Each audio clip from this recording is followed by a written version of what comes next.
పేరేంటి? నా పేరు మణికంఠ అన్న. ఓకే, రీసెంట్గా జరిగిన కాశ్మీర్ సరౌండింగ్లో ఒక అటాక్లో మన ఆంధ్రాకి చెందిన ఒక పర్సన్ మధుసూదన్ రావు గారు చనిపోవడం జరిగింది. పవన్ కళ్యాణ్ గారు ఈ టాపిక్ మీద రియాక్ట్ అయ్యి 50 lakh దాకా పవన్ కళ్యాణ్ గారు డైరెక్ట్ వాళ్ళ ఫ్యామిలీకి ఇవ్వడం జరిగింది. ఎలా అనిపిస్తుంది?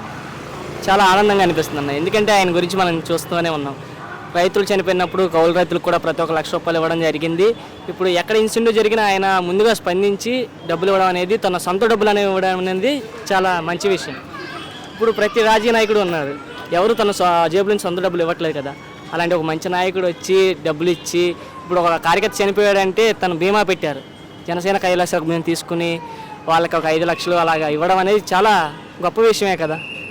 అలాంటి మంచి నాయకుడు దొరకడం అంటే చాలా కష్టం. అంటే సో ఆయన బేసిక్గా సరౌండింగ్లో ఇంత టాపిక్ జరిగినా కూడా ఎవరి సైడ్ నుంచి అయినా రావచ్చు, బట్ పవన్ కళ్యాణ్ గారు ముందే రియాక్ట్ అయ్యి ఇలా వెళ్ళి ఇవ్వడం ఎలా అనిపిస్తుంది? 50 లక్షల దాకా ఇవ్వడం ఎలా అనిపిస్తుంది? అదే అన్న నేను చెప్పేది, అది ఆయన గురించి చెప్పనవసరం. ఆయన ఒక దేవుడు, కష్టం వచ్చిందంటే ముందుగా ఆయనే కదా నిలబడుతుంది. అదే అనేది.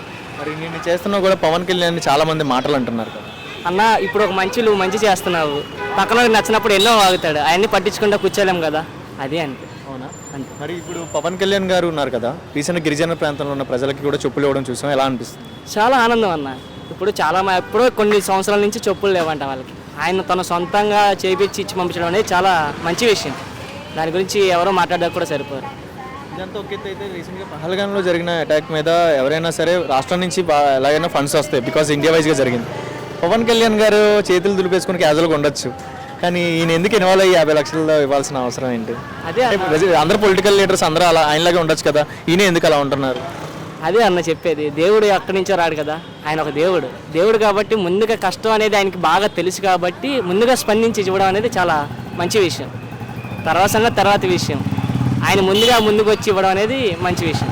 పవన్ కళ్యాణ్ గారు దేశం గురించి ఆలోచించే విషయంలో ఏ లీడర్ని ఉన్నారంటారా ఈయనలాగా ఆలోచించే? ఎవరు లేరన్న ఇప్పుడు వరకు అయితే, ఎందుకంటే నేను ఒక డయాడ్ ఫ్యాన్. నా చేయి మీద టాటో కూడా ఉంటుంది, చూసుకోండి. కంప్లీట్ టాటూ వేయించేసావు కదా, సింబల్, జనసేన సింబల్ పర్మనెంట్గా ఉంటుందన్న. ఇంత అభిమానులు ఏంటి బ్రో, మరి ఇంత దారుణం అభిమానం? ఆయన అంటే పిచ్చి ప్రాణం, ఇప్పటి నుంచి కాదు, నా చిన్నప్పటి నుంచి ఆయన అంటేనే ఇష్టం. ఏ పార్టీకి నేను ఓటు వేయడానికి కూడా లేను, జనసేన అనగానే జనసేన వైపే ఉన్నాను. అది జనసేన అంటే. పవన్ కళ్యాణ్లో బాగా నచ్చే విషయాలు ఏంటి? True leader. ఫ్యూచర్లో పవన్ కళ్యాణ్ ఎలా చూడాలనుకుంటున్నాను? మేము సీఎంగా చూడాలని కలగంటున్నాం. ఒక మాటలో ఏం చెప్తావు? My God.